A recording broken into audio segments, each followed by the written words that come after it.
Hi there, it's Mark, and today in Lightroom I thought we should take a look at watermarks. They're very easy to create and very easy to use. There is the question of whether they are needed or not, but we'll get to that after the titles. However, easy as they are, did you know you can create your own custom watermarks? Such as, well, I don't know if, yes, I signed my name upon the line. Made a little graphic out of it there with a Sharpie, and other felt pens exist, and now I have it as a signature. Here's that same picture exported with my signature in the bottom right, or possibly something a little bit more quirky with a smiley face, or any other graphic you choose to use, or logo, or anything. The default ones in Lightroom are text-based, but you can do this. Furthermore, you can create that into a brush which you can use in Photoshop. And seeing how we are going to go to Photoshop to create the signature, we might as well do both. So if that is something you're interested in, stick around. I'm going to play the titles. They usually take 7 seconds, but feel free to press pause. I know I'm going to, because my coffee cup is empty and my coffee cup needs refilling. See you very shortly.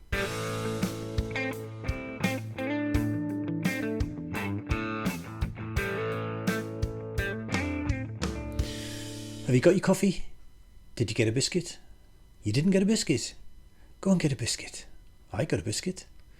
Anyway, before we crack on, and before I disappear off the screen to give us more real estate to work with, and therefore less strain on your eyes, a little elephant in the room regarding watermarks.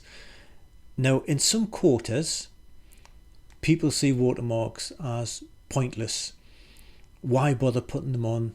It doesn't stop your pictures being stolen, and they're easy to remove. Both of those things are correct. It doesn't stop your picture being removed, and they are easy to remove. Even more complex watermarks are relatively easy to remove, but that's not the point. Van Gogh used to sign the corner of his pictures. I'm guessing, by the way, I don't really know if he did, but let's assume he did. Not to stop theft, but to say, hey, this is my work. I add watermarks, my signature watermark, because I like to do that. I'm proud of my picture. It's a little flourish in the corner. Other pictures, I use a watermark which has my website, markahunter.com. Go check it out. Or sometimes an Instagram tag, so you can find me on Instagram at mark.a.hunter. Check that out too. Because I want people to be able to come back and have a look at my work if they like it, that is, and follow me and join in the party on some of the events and things like that I host, and some of the free courses I offer, such as my mastering masks. Did I really do a link as tenuous as that? Mastering masks in Adobe Lightroom. We're up to part 2. Part 3 is out this week. Today being the 4th of... it's out tomorrow. Part 3 is out tomorrow. And we go through all masking in Adobe Lightroom. So go check it out on my YouTube channel. You're already on my YouTube channel. Just look around the corner. I'm there. Anyway, so there you are. I put them on as a little advertising or a little flourish. So I'm going to show you how to do that the easy way, and then I'm going to show you how to customize your own. And yeah, dead easy. Doddle. Let's get cracking.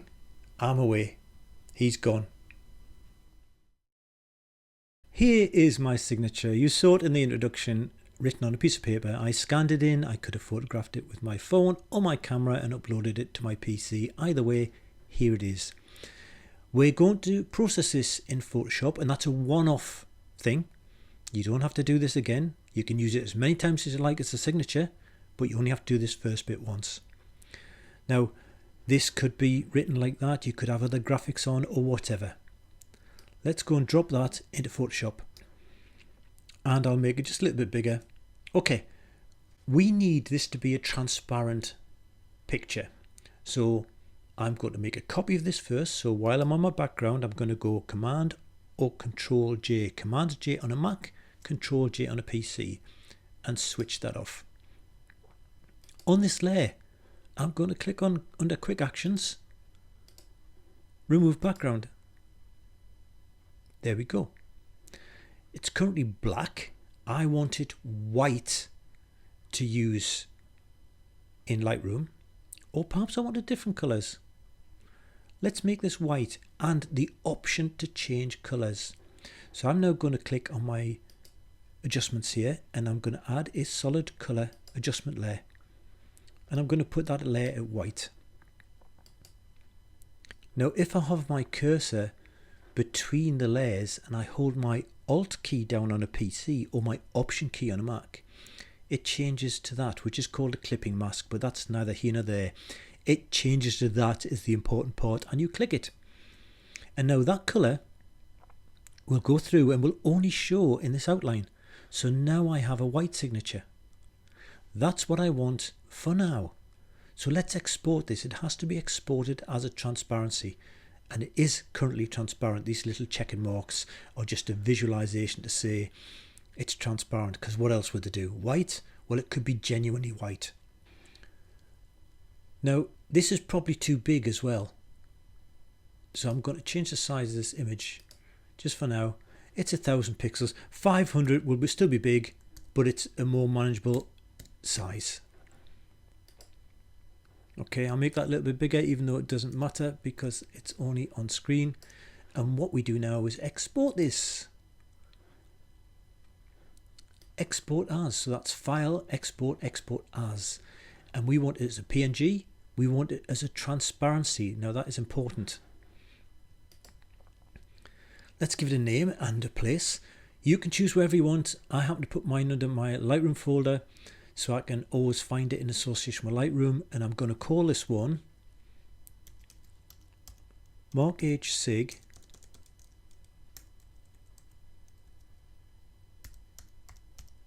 White 2026. I added that because, as you can notice, I've got some others down here, so I just want to make sure it definitely was unique, and export it. Done. Now while we're here, the beauty of doing this is I can now click on this, I can change it to any colour, and I can do the same thing again, and when I name it, add the word red. I can click on here and change it to blue. Anyway, so you've got a means now to create multicoloured signatures. Let's switch that back off. We'll come back to Photoshop to make a brush, but for now let's jump into Lightroom. Here we're going to create a signature to put on our export of this picture. So I'm going to go to my Edit Watermarks. Now this is where the easy text ones can be done. So it already says copyright Mark H. I'm going to change that to delete me.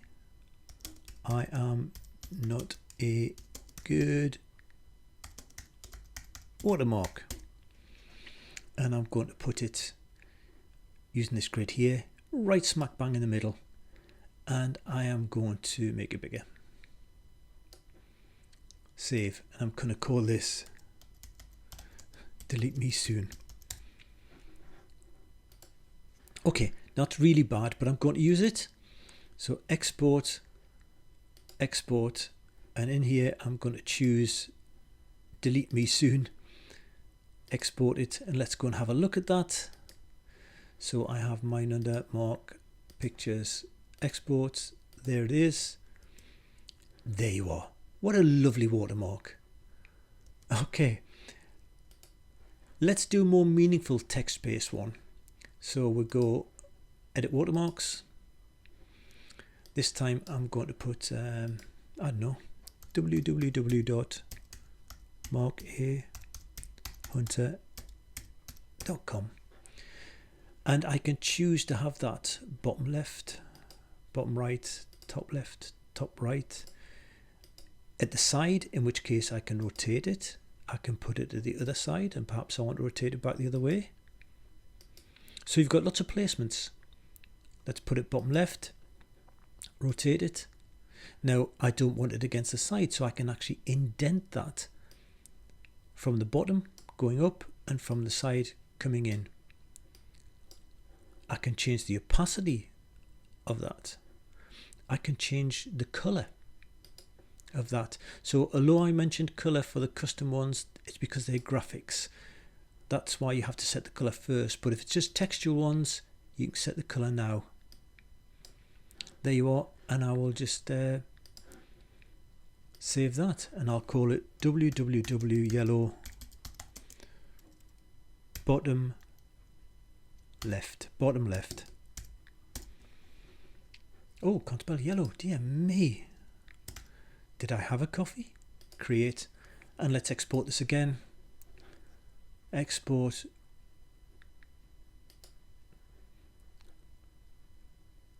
And we called this one www yellow bottom left. Export. We will overwrite the previous one. Let's go and have a look at the previous one. There it is, and there's a more meaningful watermark. But this isn't about that sort. This is about our signature. So let's go in classic, edit watermarks, and click on graphic. And now we need to go and find where we put our file. And there, for me, is the file. And I'm going to choose that. It puts it on screen down there. Is that where I want it? Well, let's make it a bit smaller. I prefer it in the other corner. I want to bring it in a bit more and up a bit more.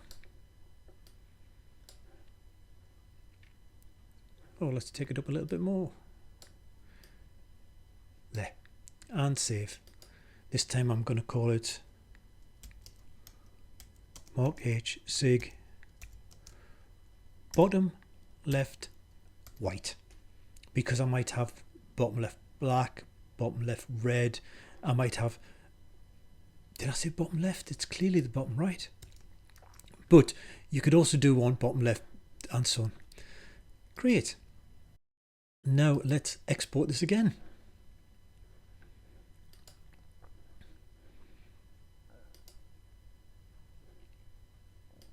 mhsig bottom right white. Export, overwrite the file, go and have a look at it, and there you are. So now you have the means to do any color, any design, signature or squiggle of your choice. Let's finish off with a quick look back in Photoshop. So and let's load this picture in Photoshop, or another one. G for my gallery view. Let's just pick this one. Edit in Photoshop.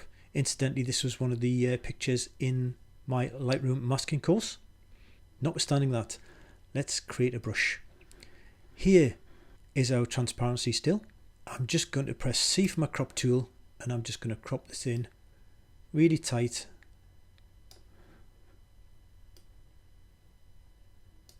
Press enter. And now from this picture, if I Control A to select it, select everything, the marching ants have run around the outside, and I go to edit, create, define brush preset, and I will call this one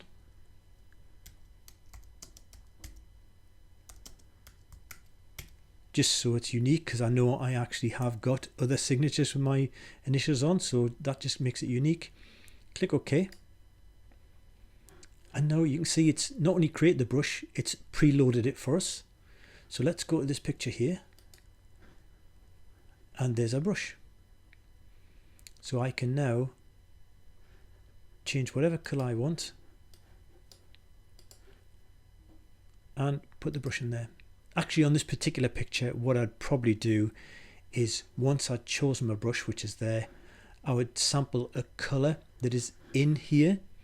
So I hold my Alt key or Option key, and I'll probably pick a lighter colour, such as the colour there, and I'd use that colour to do the signature down there, possibly a bit brighter. Let's go for that colour there and put the signature. So now you have a means of putting your signature in Photoshop, and it will always be there under brushes. I hope you found that useful enough to give that subscribe button a click. Click on the bell to be notified of future episodes. Check out my Mastering Masks in Lightroom course, it's free. Click on the like button, and any questions, well, there's comments down below. Just type away. Bye for now.